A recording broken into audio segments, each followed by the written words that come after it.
Hello mga suki! Welcome to our vlog.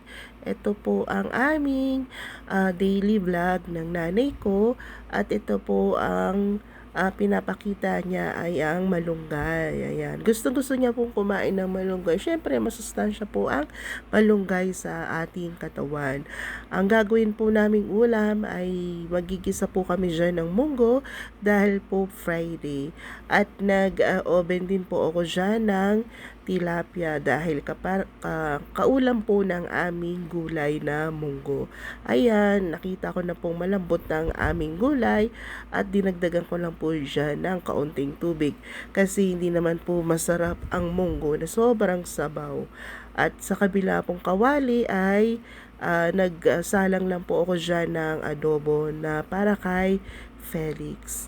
Ayan, seryoso ang mukha ko sa paggagawa ng sahog po namin sa munggo. Ang tinapa, gumawa lang po yata ako dyan ng 4 na piraso. Naghihimay-himay ako para pampalasa rin po sa aming gulay.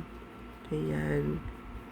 At nagkukwentuhan po kami dyan ng nanay ko dahil sabi niya nga ay magsasabado na naman daw at dialysis day niya kinabukasan.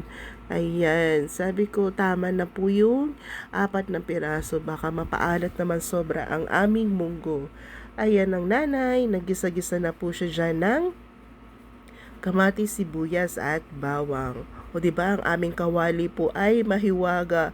Ayaw pa pong i-let go ng nanay ko ang aming mga kawali na matagal na. Kasi sabi niya nga nagagamit naman daw at maayos pa.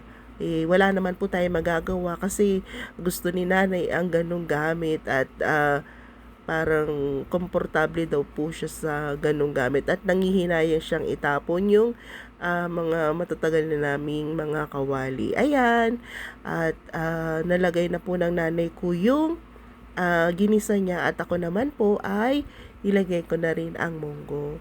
Bago ko po malimutan, sana lagi niyo pong suportahan ang aming pagbablog. Please like and share po para po lumami naman po ang views po namin. At maraming pong salamat sa araw na ito. At ayan, ready na po ang aming munggo. Ready to eat na. Kami rin naman po kakain yan at pwede pa kinabukasan.